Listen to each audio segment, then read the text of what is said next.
մենք կասկածում ենք հարցում, թե Էջմիածնում գտնվող բուխարի կետից օրեկան որքան երեխայի սնվում առողջ եւ որքան երեխայի սնվում անառողջ սնունդից։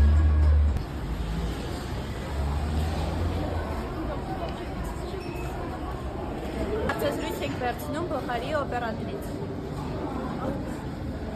Ինչ սնունդ եք հավաքում։ Հիմնականում մենք պատրաստումը բարձրով բանջարեղենից, մսամթերքից եւ այլն պատրաստում են միայն որակյալ սնունդ։ Ճաշացանկում ներառված է տարբեր սնունդներ, սկսած դամաճաներից, աջերականներից, վերջացած շաուրմայի բաժնով, ինչպես նաեւ տախուտեսների լայն տեսականիներ։ Որն է ամենապահանջված ուտեստը։ Տեսեք, մեզ մոտ դա այնպես է, որ մենք ցանկանում ենք հաճախորդին ներկայացնել այնպիսի սնունդներ, որից որ նրանք չեն հոգում։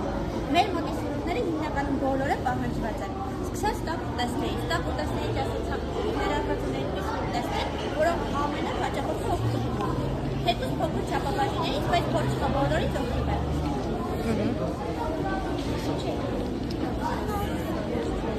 Ինչ տոկոսային հարաբերությամբ են ծնողները պատվիրում առողջ սնունդը։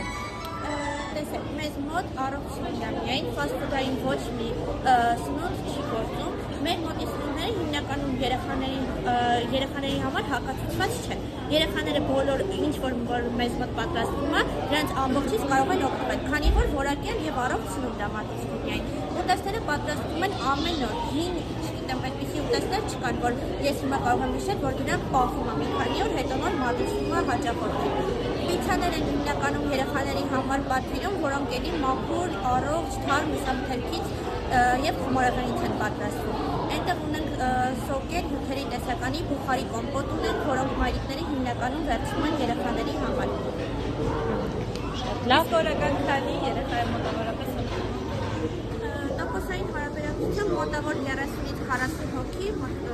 երեխաներին մոտենում են։ Հաշվիչարելով հաճախորդների քանակը։ Հիմնականում էքսկուրսիաներ են մոտենում երեխաները, որ դասարանով գալիս են այդպես։ Հիմնականում ինձ հետ կապ են հաստատում, նախորդ մայրիկները պատվերը գրանցում են, մեր խոհարանները պատրաստում են երեխաների համար, որպեսզի քան տաք վիճակում մատուցվի։ Նախապատվությունը տալիս են երեխաները ֆրիի, պիցայի, թե առողջ սննդի։ Առողջ սնունդի։ Մենք հիմա գտնվում ենք Էջմիածնում գտնվող համայնքում, այստեղից հարցազրույց ենք վերցնելու ձեր աշխատակիցներից։ Բարև ձեզ։ Ձեզ մոտ օրական քանի երեխա են այցելում եւ ինչ են ավելի շատ ցանկանում։ Մեզ մոտ այցելում են շատ երեխաներ եւ ավելի շատ նախընտրում են պարկանդատներ եւ ձեթային պոնչիկ պերաշկի։ Մերսի շատ։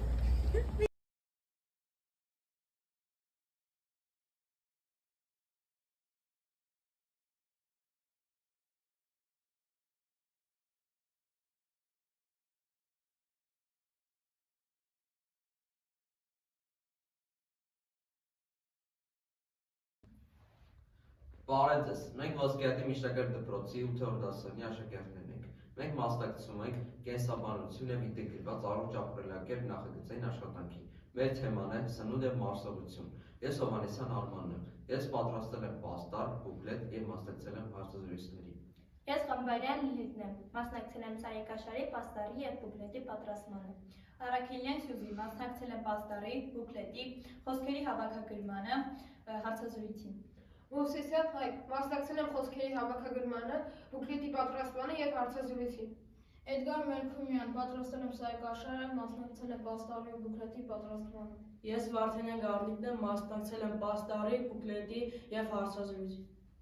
Ես Մինեսյան Պիրապն եմ, մասնակցել եմ բուկլետի պատրաստմանը, պլակատի պատրաստմանը։ Սնունդը կյանքի հիմքն է, ոչ թե նպատակը։ Օրգանիզմի բջիջների կենսագործունեության ընթացքում օգտագործվում է էներգիա, որն առաջանում է օրգանական նյութերի քայքայման ժամանակ։ Այդ էներգիան պարփակված է սննդամթերքում՝ հաց, միս, ձու, կաթ, կարագ, մրգեր, բանջարեղեն։ Սննդամթերքում են գտնվում հիմնական սննդանյութերը, պրոհանքային աղերը եւ վիտամինները օրգանիզմում յուրացվում են ճիշտ նույն վիճակում, ինչպիսին կան բնական պայմաններում։ Այդ գործընթացների ամբողջությունը, որոնց միջոցով սննդային նյութերը ենթարկվում են մեխանիկական և քիմիական քայքայման ու դառնում են մատչելի աղիներից արյան մեջ ներծծվելու համար, կոչվում են մարսողություն։ Այժմ ծանոթացնենք ձեզ մարսողական համակարգին։ Մարսողական համակարգը կազմված է մարսողական օրգաններից և գեղձերից։ Մարսողական օրգաններն են բերանի խոռոչը, կերակրափողը, ստամոքսը, 12 մատնի աղին, հաստ աղիները, բարակ աղիները, կույր աղին, որդանման ելուն, ուղիղ աղին ու հետանցքը։ Իսկ մարսողական գեղձերն են թքագեղձը, լյարդը, ենթաստամոքսային գեղձը, ստամոքսի գեղձը։ Մարսողական համակարգի սկզբնամասը բերանի խոռոչն է, որտեղ կատարվում է սննդի քիմիական և մեխանիկական մշակումը։ Մեխանիկական մշակումը կատարվում է այտի, մկանների, լեզվի և ատամների շնորհիվ։ Ատամները գտնվում են բերանի խոռոչի վերին և ստորին ծնոտներում։ Ստորին ծնոտն ունի շատ ուժեղ մկաններ, այդ պատճառով կարող է բարձրացնել մինչև 400 կգ զանգված։ Մարդ ունի 32 ատամ, որոնք բացակայում են նորածնի մոտ, իսկ 6 ամսականից մինչև 2 տարեկանում առաջանում են թվով 20 ատամներ, որոնք կոչվում են կաթնատամներ, իսկ որոնք փոխվում են հիմնական ատամների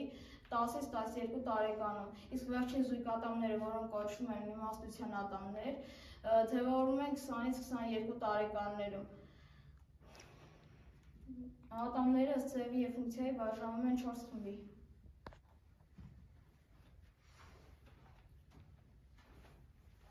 Կերակրափողը։ Կերակրափողը մկանային խողովակ է, որում շքան նյութազատիչ գեղձեր։ Կերակրագնդը շարժվում է կերակրափողի, պատերի, մկանների, ալիքաձև կծկումների և թուլացումների շնորհիվ։ Կերակրափողի սննդագնդիկը ընկնում է ստամոքս։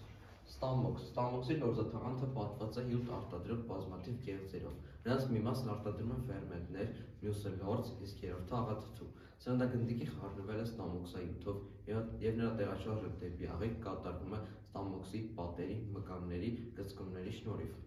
Բարակ աղիք։ Բարակ աղիքի երկարությունը 4,5-ից 6 մետր է։ Նրա սկզբնական հատվածը 12 մատնի աղիքն է, որն ունի 12 մատի երկարություն։ Նրան համատեղ բացվում է ծորանը և ենթաստամոքսագեղձի արտադարձ ծորանը։ Հաստ աղիք։ Հաստ աղիքի երկարությունը 1,5-ից 2 մետր է։ Նրա սկզբնական հատվածը կույր աղիքն է, որը ստորին մասից դուրս է գալիս որդանման ելույն է։ Այն ունի 10-ից 15 սանտիմետր երկարություն, հարուստ է ավշային հանգույցներով և կոչվում է աղիքային նշիկ։ Հաստ աղիքի վերջին հատվածը ուղիղ աղիքն է, որն ավարտվում է հետաձգով։ Ենթաստամոքսային գեղձ։ Ենթաստամոքսային գեղձը տեղակայված է աջ կողատակում, անմիջապես ստոծանու տակ։ Ենթաստամոքսային գեղձը օրական արտադրում է 1-ից 2 լիտր հյութ։ 12 մատյա աղիքում սնունդը ենթարկվում է նաև լեղու ազդեցությանը, որն արտադրվում է լյարդում։ Լյարդը մարդու օրգանիզմի ամենախոշոր գեղձն է, այն տեղակայված է աջ կողատակում, անմիջապես ստոծանու տակ։ Չափահաս մարդու լյարդը 1500 գրամ է։ Լյարդում լեղի արտադրվում է անընդհատ, ուր ջրի ներծծման հետևանքով կուտակվում լեղապարկում, ջրի ներծծման հետևանքով խտանում են։ Լեղապարկ։ Լեղապարկը տանձաձև օրգան է, նրա ծորանը միանարով լյարդի ծորանին կազմում է ընդհանուր լեղածորան։ Օրական արտազատվում է 1-ից 1,5 լիտր լեղի։ Օրգանական նյութերի քայքայման գործընթացը կատարվում է մարսողական նյութերի ազդեցության շնորհիվ։ Դրանք պարունակում են սպիտակուցային ծագում ունեցող ֆերմենտներ, որոնք արագացնում են քիմիական ռեակցիաները։ Այժմ մենք ձեզ կծանոթացնենք բնականոն մարսողության հիգիենին։ Բնականոն մարսողության կարևոր պայմանը չափավոր ուտելն է, քանի որ հագեցման մասին ազդակները գլխուղեղ են հաղորդում ուտելուց միայն 20 րոպե հետո։ Չի կարելի ուտել արագ, որովհետև նրա կողմ մասնիկները ընկնելով ստամոքս գրգռում է լորձաթաղանթը, վատանում է նյութազատումն ու մարսվում։ Սննդի լավ մարսման համար այն պետք է լինի թարմ պատրաստված, ունենա լավ համ հոտ։ Սկզբում կարելի է ուտել այն կերակուրները, որոնք նյութազատիչ ազդեցություն ունեն, արգանակը, ապուրը, յութը։ Օրվա մեջ պետք է ուտել մի քանի անգամ։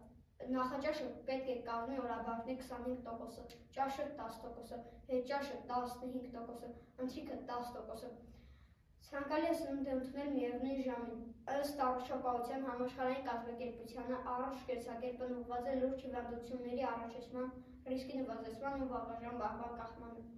Առողջ ապրելակերպի համար առավել կարևոր են 4 ոլորտներ՝ ծխախոտից հրաժարվել, ալկոհոլից հրաժարվել, ֆիզիկական ակտիվությունն ու առողջ սնունդը։ Հայտնի է, որ մարդու մարմինը միջին հաշվով պարունակում է մոտ 15-ից 20% սպիտակոց, 60-ից 65% ջուր, 0.6% ածխաջրեր, 19% ճար, 0.5% աղեր։ Այդ նյութերը կատարում են տարբեր գործառույթներ և մշտապես պետք է լրացնել ընդունասննդային նյութերի միջոցով։ Այսօր ցավոք սննդի կետերում շատ եմ նկատում փոքր տարիքի երեխաների, որոնք անդադ օգտվում են ֆասթ-ֆուդերից։ Այստեղ ավելի մեծ են խնդիրները, քանի որ փոքր տարիքի երեխաների մոտ ձևավորվում է սննդային շատված սովորություններ, սննդային վարքի խանգարումներ։ Երեխայի համայնականիչները բնականաբար ավելի զգայուն ու արագ են ընկալում այդ համերը, որը մեծ քանակությամբ աղ, շաքար ու ճարպ է պարունակում։ Երեխան կարճ ժամանակում հրաժարվում է ուտել այլ մթերքներ, և մայրիկները ստիպված անցնում են ամենօրյա կարգով նրանց ֆասթ-ֆուդ կիրակելը, ինչն էլ կարող է կամաց տանել ճարպակալման կամ սննդի դեֆիցիտի, քանի որ միայն ֆրի ուտելով չեք կարող նորմալ քաշ ունենալ։